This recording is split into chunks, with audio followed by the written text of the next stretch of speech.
अगला सर हमारा क्वेश्चन है आपके लिए। अगर कोई छात्र कहे कि इतिहास में करियर नहीं बनता, तो उन छात्रों को आप क्या संदेश देना चाहेंगे? इतिहास को लेकर कैरियर के मैं बात करूं तो अपॉर्चुनिटी तो देखिए कम है। बिल्कुल। मुख्य तौर पर तो आप यही मानते हैं कि जो शिक्षक भर्तियां हैं, चाहे वो सोशल साइंसेस के जो सब्जेक्ट है उसमें भी काम आता है, चाहे फिर वो फर्स्ट ग्रेड का एग्जाम हो या असिस्टेंट प्रोफेसर का एग्जाम हो उसमें भी काम आता है। आप सिविल सर्विसेज की तैयारी करते हैं तो भी इतिहास का पोर्शन काम में आता है। बाकी तो देखिए इसकी शाखाएं हैं, जैसे ये जो पूरा कालीन जो वस्तुएं हैं या जो पूरा स्थल है उनकी खुदाई है, उनमें जो काम होता है उस प्रकार का काम है, या जो अभिलेखागार है उसके संबंध में तो कुछ उसकी स्पेशलिटीज है। हालांकि निश्चित रूप से करियर में की अपॉर्चुनिटी इतिहास विषय में कम है, रुचिकर विषय है, लेकिन वर्तमान में क्या है कि डिमांड जो है वो है टेक्नोलॉजी के से संबंधित, मेडिकल से संबंधित, तो उस और विद्यार्थी ज्यादा जाते भी हैं। तो इतिहास में चाहे इतिहास हो, चाहे राजनीति विज्ञान हो, चाहे आपके और समाजशास्त्र हो, इस प्रकार के जो मानविकी के विषय हैं उसमें अन्य स्कोप शिक्षक भर्तियों के अलावा थोड़े कम रहते हैं। और ये विद्यार्थियों का कहना भी सही है और विद्यार्थियों का सोचना भी सही है। लेकिन यदि आपने इसका चुनाव कर ही लिया है तो इससे बहुत कुछ सीखा जा सकता है। देखिए, करियर की तो कोई गारंटी नहीं है कि आप कौन सा विषय चुनेंगे तो आपका निश्चित रूप से करियर बन जाएगा। ऐसा तो कोई विषय होता तो सब वही चुन लेते हैं। बिल्कुल सर। लेकिन इतिहास में ऐसा जरूर है कि यदि आपका करियर नहीं भी बना तो आपकी सोच इस प्रकार से जरूर विकसित हो जाएगी कि जिस प्रकार की आप घटनाओं को उनमें क्या क्या हुआ क्या नहीं हुआ, ऐसा नहीं होता या ऐसा हो जाता हो तो घटनाओं के तो क्या क्या परिणाम और कारण में क्या बदलाव आते, तो इस प्रकार की बहुत सी चीज हम इतिहास से सीख सकते हैं। वो सिर्फ नौकरी लगने के ही नहीं, आपके जीवन में भी बहुत सारे फैसलों में काम आ सकती है। बिल्कुल सर। एक क्वेश्चन हमारा रहेगा सर, इतिहास हमें देश के लिए जिम्मेदार नागरिक कैसे बनाता है? चाहे वर्तमान की परिस्थिति हो, आप बहुत सारी, जैसे कहा जाता है कि इतिहास अपने आप को दोहराता है। बिल्कुल। जैसे कार्ल मार्क्स ने भी कहा था कि एक बार इतिहास अपने को प्रहसन के रूप में और एक बार त्रासदी के रूप में दोहराता है। तो इतिहास अपने आप को दोहराता है और हम बहुत सारी घटनाओं के बारे में भी देखते हैं। तो इतिहास से हम सबक बहुत सारी घटनाओं से इस प्रकार से ले सकते हैं कि यदि देश के अंदर ही लोग एक दूसरे पे अविश्वास करने लग जाएं, देश ही अंदर से कमजोर होने लग जाए, तो उसका जो असर है वो देश की सुरक्षा पे पड़ता है और उस पे दूसरे जो देश है उसका लाभ उठाते हैं। जैसे अभी हम वर्तमान में भी ऐसे उदाहरण देख ही रहे हैं कि यदि देश के अंदर ही विभाजन हो, देश के लोगों को ही सरकारों पे विश्वास न रहे और देश में ही समुदायों के अंदर है आपस में वो झगड़ा करने लग जाए। कितना बड़ा रोमन साम्राज्य था, उसके पतन का कारण भी आप देखेंगे तो हालांकि जो उत्तर की ओर से बारबरिक हमले होते थे वो उनका पतन का कारण माना जाता है, लेकिन सबसे बड़ा पतन का कारण है उनके अंदर का जो भ्रष्टाचार था, उनकी जैसी जीवन शैली हो गई थी, उसके कारण उनका पतन हुआ। तो इतिहास की बहुत सारी ऐसी घटनाएं हैं जिसके माध्यम से हम सीख सकते हैं कि देश में मिलजुल कर प्रेम भाव से सबको रहना चाहिए और अपने देश को मजबूत बनाने के लिए काम करना चाहिए। यदि हम सब मिलकर रहेंगे, मजबूत रहेंगे, तो हमें बाहरी शक्तियों से भी डरने की आवश्यकता नहीं रहेगी। बिल्कुल सर, बहुत ही अच्छी बात। और स्पेशल हमारे युवाओं के लिए जो आज के टाइम में मोबाइल में उलझे हुए हैं, तो इतिहास उन लोगों को सबसे बड़ी क्या चेतावनी देता है? इतिहास चेतावनी, देखिए मोबाइल से संबंधित तो इतिहास चेतावनी नहीं दे पाएगा क्योंकि इतिहास में मोबाइल था था नहीं। ही नहीं। तो लेकिन फिर भी चेतावनी ऐसी है कि जब भी किसी कोई भी आप सभ्यता देखें या कोई भी आप देश देखें, तो जब भी उन्होंने युवाओं ने बीड़ा उठाया है, पढ़ाई लिखाई की है, अच्छी शिक्षा दीक्षा हासिल की है और नैतिक रूप से उन्नत समाज जहां भी बना है, तो वो उन सभ्यताओं का विकास हुआ है। और जब भी युवा पीढ़ी किसी दुष्प्रभाव में आकर या किसी और गलत चीजों की ओर अग्रसर हुई है, नशे की गिरफ्त में आई है, तो इस प्रकार का जो समाज है उसका हमेशा पतन हुआ है। और सभ्यताओं के पतनों से, विभिन्न देशों के पतनों से हम इस चीजों को सीख सकते हैं। तो युवाओं को बहुत सारी जो गलत चीजें उनसे बचना चाहिए। हालांकि इतिहास पढ़कर क्या हम भविष्य की गलतियों को सुधार सकते हैं? हाँ, ये तो मैंने आपको पहले ही बताया कि इतिहास का पढ़ाने का बहुत सारे उद्देश्य हो सकते हैं, लेकिन उसका मूल उद्देश्य यही है कि इतिहास से हम सबक सीख सकते हैं। क्या जो गलत हुआ उसके पीछे के कारण क्या थे, वैसे कारण यदि दोबारा समाज में किसी देश में दिखाई दें तो समय रहते हम उसको रोक लें। और क्या क्या अच्छा हुआ दुनिया में, किस प्रकार से दुनिया में क्रांति हुई, बहुत सारी चीजें हम इतिहास से सीख सकते हैं। आप फ्रांस की क्रांति से सीख सकते हैं, रूस की क्रांति से सीख सकते हैं। जब भी बहुत ज्यादा अत्याचार बढ़ता है कहीं पे, तो ऐसा नहीं है कि कई कई बार क्या लगने लग जाता है कि परिस्थितियां ऐसी हो जाती है कि ये इनको कभी बदला ही नहीं जा सकता। तो इतिहास पढ़कर हम ये सीख सकते हैं कि कितने बड़े बड़े जो शासक हुए, कितने बड़े बड़े उनके साम्राज्य थे, उनका भी लोगों ने प्रतिरोध किया और सफलताएं हासिल की और उनको हटाया पदों से। और आप पूरे जिस प्रकार से लोकतांत्रिक देशों का इतिहास देखेंगे तो उन्होंने लोकतंत्र को किस प्रकार से हासिल किया है। सभी जगह, लगभग सभी जगह आप देखेंगे कि राजतंत्र ही था। तो क्या दुनिया में कितनी प्रकार की क्रांतियां हुई हैं, किस प्रकार से लोगों ने विपरीत परिस्थितियों में भी अपनी चाहे जान गंवाकर लाखों लोगों को मरना पड़ा हो। आप चाहे महात्मा गांधी के उदाहरण से ही देश में सीख सकते हैं कि उन्होंने किस प्रकार से बिना हथियार उठाए ही कैसा देश के लिए काम किया। आप नेल्सन मंडेला से भी सीख सकते हैं दक्षिण अफ्रीका में कि 27 साल एक आदमी जेल में रहकर और अपने देश की आज़ादी के लिए अपना जीवन का कीमती समय जेल में बिताने के बाद और उन्होंने ऐश्वर्यों का जो संघर्ष था उसको आगे बढ़ाकर और देश को मुक्ति की राह पे आगे बढ़ाया। तो ऐसे बहुत सारे उदाहरण हैं जिनसे हम सीख सकते हैं। आपके विचारों से सर मैं बहुत प्रभावित हुआ, लेकिन हमारे बच्चों के लिए थोड़ी कॉमेडी टाइप की भी हमने कुछ क्वेश्चन हमारे क्वेश्चन पेपर में रखे हैं जो आपको जवाब उनके देने हैं। यदि आज महात्मा गांधी होते तो वे किस मुद्दे पर आंदोलन करते? महात्मा गांधी जब से दक्षिण अफ्रीका गए थे, 1893 में गए थे वो, तो वहां भी उन्होंने आंदोलन ही किए।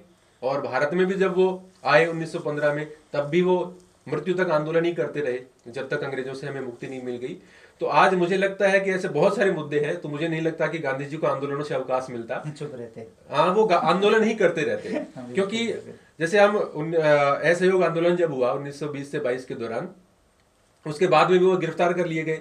1924 के लगभग जो रिहा हुए तो उसके बाद में कुछ समय उन्होंने राजनीति से दूरी बनाई। तो फिर उन्होंने रचनात्मक कार्यक्रम किए, जो हिंदू मुस्लिम के बीच में सद्भाव बढ़ाने के लिए उन्होंने जो काम किए, या जो दलित वर्ग के लिए उत्थान के लिए उन्होंने जो कार्य किए, देश से छुआछूत मिटाने के लिए, या महिलाओं के लिए। तो बहुत सारी ऐसी चीजें हैं जिनके संबंध में गांधी जी जरूर आंदोलन करते। और जो एआई आजकल एआई हर जगह हो रहा है उसके खिलाफ भी जरूर बोलते, क्योंकि गांधी जी बहुत ज्यादा मशीनीकरण के खिलाफ थे। उस समय भी वो चरखा चलाते थे और आधुनिक मशीनीकरण के खिलाफ थे। हालांकि उन्होंने एक बार एक लेख में इस चीज समझाई थी कि मैं पूरी तरह मशीनीकरण के खिलाफ नहीं हूं, कि मुझे क्योंकि चरखा भी एक मशीन ही है, वो जरूरी नहीं है कि आप इलेक्ट्रिक से कोई चीज चलाएं वही मशीन है, चरखा भी एक तरीके की मशीन है।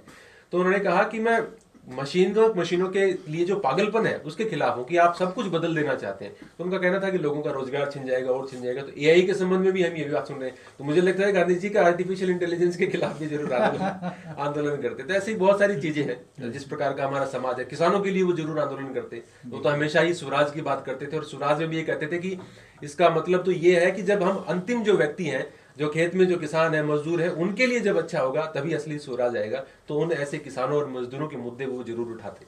बहुत ही अच्छी बात बताई सर आपने। अगला, अगर युद्ध इंस्टाग्राम पे लाइव होते तो कैसा होता? तो फिर उन लोगों का तो महत्व बढ़ जाता जिनके फॉलोअर ज्यादा है। क्रिस्टियानो रोनाल्डो हो, विराट कोहली हो, इस प्रकार के जो लोग हैं उनका महत्व बढ़ जाता। और वैसे जो युद्ध तो इंस्टाग्राम पे लोग लड़ते तो रहते ही हैं। कोई अपने अपने राजनेताओं के पक्ष में लड़ता रहता है, कोई अपने अपने फिल्म स्टारों के पक्ष में। तो ये तो वाद विवाद तो चलते ही रहते हैं। लड़ाई तो चली, हाँ, ये लड़ाइयाँ तो चलती रही है। वहां पे आप हथियार तो चला नहीं सकते, आपके बातों का तीर चला सकते हैं, वो तो चलते ही रहते हैं अभी भी। और सर ये क्वेश्चन और है, यदि सबसे बड़ी बात है राजा लोग, क्योंकि आज के टाइम तो हम कहीं पे भी जा रहे हैं तो गूगल मैप से अपना रास्ता ढूंढ लेते हैं, तो राजा लोग बिना गूगल मैप के किसी राजा पे जब युद्ध कर रहे हैं तो कैसे पहुंच जाते थे?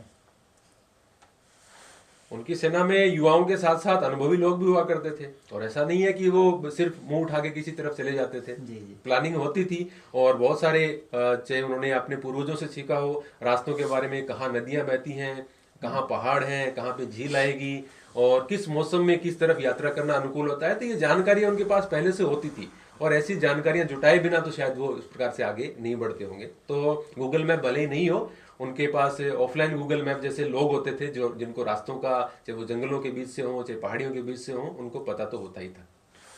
बहुत बहुत धन्यवाद सर, आपने अपना कितने कीमती समय इन बातों के लिए दिया। अब कुछ बातें हम आपके निजी जीवन से संबंधित या आपकी रुचि से संबंधित पूछना चाहते हैं।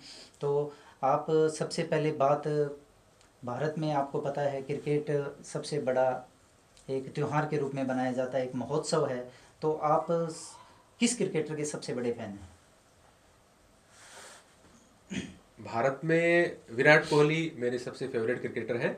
हालांकि अभी वो सिर्फ एक दिवसीय मैचों में ही खेल रहे हैं, लेकिन मैं पिछले कई वर्षों से उनका खेल मैंने देखा है, और जिस प्रकार के वो व्यक्ति हैं मैं सबसे ज़्यादा प्रभावित है। हालांकि जब मैं छोटा था तब हम सचिन तेंदुलकर को देखते थे, उनसे बहुत अधिक प्रभावित थे, लेकिन एक ही, क्योंकि ऐसा नहीं कहा जा सकता कि सचिन तेंदुलकर ज़्यादा बढ़िया है कि विराट कोहली ज़्यादा बढ़िया है, लेकिन क्योंकि एक ही उत्तर देना है तो मैं विराट कोहली को चुनूंगा, क्योंकि वो मुझे सबसे अच्छे लगते हैं।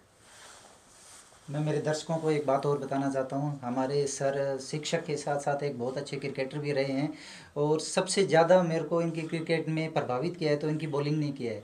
ज़रूर मैं इनकी फ़ोटो लेकर के या शॉर्ट वीडियो लेकर के इनकी बॉलिंग स्टाइल की आपके साथ शेयर करूँगा, जिसमें आप देखोगे ज़रूर अलग ही, मैंने आज तक किसी भी बॉलर्स को इस स्टाइल में बॉल करते हुए नहीं देखा है। और सही पूछो तो खुद ही आप अंदाज़ा लगा लोगे भाई सर बॉल किस दिशा में और किस टाइप में डालते थे। तो सर अपनी बॉलिंग और बैटिंग के बारे में भी थोड़ा दर्शकों को बताएं। नहीं, मैंने तो टेनिस क्रिकेट से ही खेला है, लेदर बॉल से, जिसको हम ड्यूस बॉल बोलते हैं, उससे तो बहुत ही कम क्रिकेट खेली है। और ये जो चैनल का शुरुआत है और मेरे क्रिकेट खेलने का बंद होना है वो एक ही समय है। जो कोरोना आया तो उसके बाद में मैंने खेलना छोड़ दिया और पढ़ाना, ऑनलाइन पढ़ाना शुरू कर दिया। तो क्रिकेट खेलते थे, इसीलिए मेरे को ये गेम अच्छा लगता है, क्योंकि मैंने बहुत साल तक खेला है। हालांकि कोई इस प्रकार की कोई अंतर्राष्ट्रीय स्तर की, राष्ट्रीय स्तर की ऐसा कोई, मैंने शौकिया तौर पे खेला है, लेकिन जब पढ़ते थे और तब से लेकर नौकरी लगने के बाद भी मैंने काफ़ी समय तक का समय है वो ग्राउंड में बिताया है, और मुझे बहुत अच्छा लगता है। आज भी मेरे को मौका मिलता है तो स्कूल में बच्चों के साथ जरूर खेलता हूँ। तो सर आपकी बॉलिंग स्टाइल कौन से बॉलर से प्रभावित होकर के आपने वो मूवमेंट सीखा है? नहीं, देखिए, जो वीडियो देख रहे हैं उनको पता नहीं है कि मैं बॉलिंग किस टाइप की करता था, लेकिन वैसा एक्शन शायद किसी का था नहीं, था नहीं, वो बिल्कुल यूनिक एक्शन था। और जब भी मैं कहीं पे आसपास के गांव में क्रिकेट खेलने जाता था तो पहली बॉल पे जरूर चौंक जाता था खेलने वाला कि ये इसने किस प्रकार से बॉल डाली है। तो थोड़ा सा वो एक्शन इस प्रकार का था। और सर दूसरा महोत्सव अपने बॉलीवुड को लेकर के है, आप किस प्रकार की फिल्में देखना ज़्यादा पसंद करते हैं और आपकी फेवरेट फिल्म कौन सी है?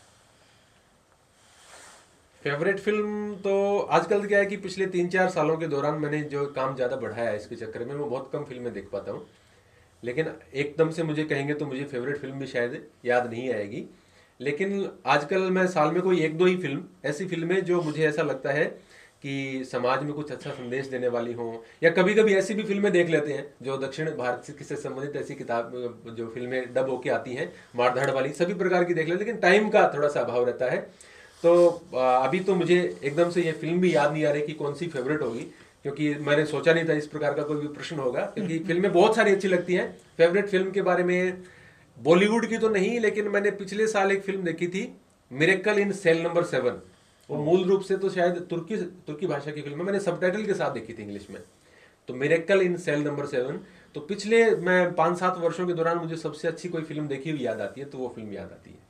जी सर।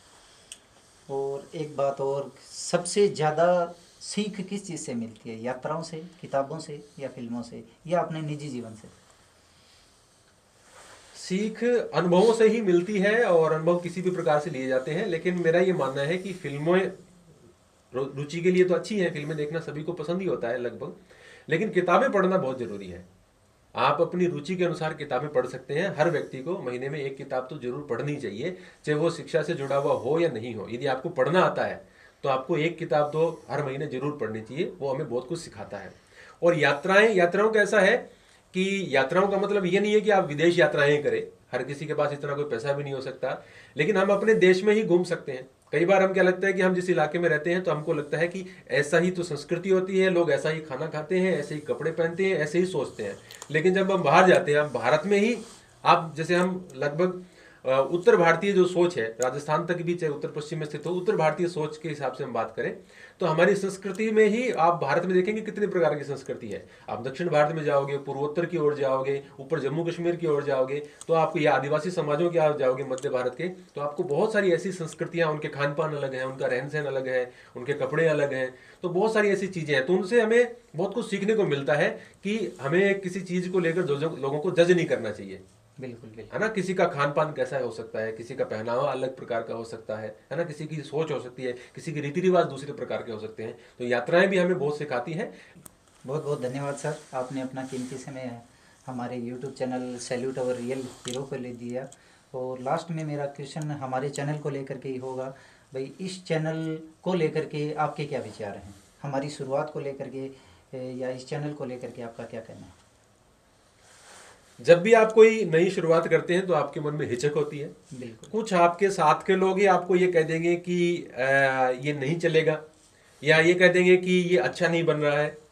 लेकिन उससे डरे बिना पहला कदम हमेशा ही इसी प्रकार का होगा। आप यदि ये सोचें कि कोई पॉडकास्टर है, उसके इतने मिलियन सब्सक्राइबर हैं या लाखों सब्सक्राइबर हैं, और उस जैसा ही हम पहला वीडियो बना देंगे, तो ऐसा तो संभव नहीं है। ये किसी भी क्षेत्र के अंदर हो सकता है। कोई यूट्यूब चैनल खोलने की शुरुआत करना चाहता है लेकिन डर रहा है, तो उसमें घबराने वाली कोई बात नहीं है। कुछ लोग कहेंगे कि चलेगा नहीं चलेगा, हो सकता है नहीं भी चले किसी का, लेकिन उसमें क्या घबराने वाली बात है। हमने कोई काम शुरू किया है और वो उसको हम शुरुआत तो इसीलिए करते हैं कि हम सक्सेस हो, और सभी हो सकता है सक्सेस ना भी हो, लेकिन सक्सेस की शुरुआत तो कदम लेने से ही होगी। पहला कदम तो उठाना ही पड़ेगा। आप सीधे 1000वें कदम पे तो नहीं पहुंच सकते। तो आपने ये एक चैनल शुरू किया है, अपने एरिया में इस प्रकार का चैनल किसी का था नहीं, तो मैं आपको बहुत बहुत शुभकामनाएं देता हूं, और आप इसी प्रकार से लेते रहें। बहुत सारे मैं तो एक साधारण सा शिक्षक हूं, बहुत सारे और भी ऐसे बड़े बड़े जो लोग हैं हमारे देश के लिए, जिन्होंने, चाहे वो सेना के लोग हों, चाहे वो डॉक्टर्स हों, चाहे इंजीनियर्स हों, या चाहे ऐसे किसान भी हों जो प्रगतिशील हों, जिन्होंने बहुत कुछ दिया है समाज को। तो हमारे एरिया में भी बहुत सारे ऐसे लोग हैं, तो उन्हीं से आप शुरुआत करें, फिर प्रदेश स्तर तक जाएं और बड़े बड़े लोगों के आप इंटरव्यू लें। इसके लिए मैं आपको बहुत बहुत शुभकामनाएं देता हूँ। आपने पहले इंटरव्यू के लिए मुझे चुना, उसके लिए आपका बहुत बहुत धन्यवाद। बहुत बहुत धन्यवाद। तो दोस्तों, ये थी हमारे रवि सर के साथ आपकी छोटी सी मुलाकात, और हम आपको इनके स्टूडियो का और थोड़ा विजिट करवाने वाले हैं।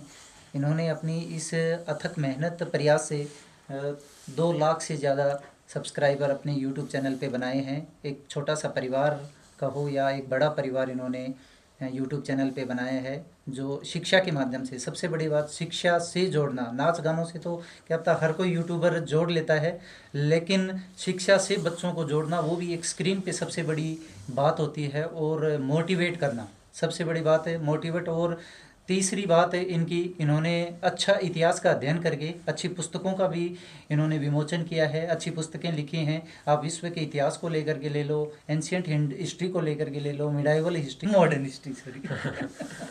ठीक है सर, बहुत बहुत धन्यवाद आपका, जो आपने इतना कीमती समय हमारे चैनल को दिया। आपके अग्रिम भविष्य के लिए ढेर सारी शुभकामनाएं। Thank you sir.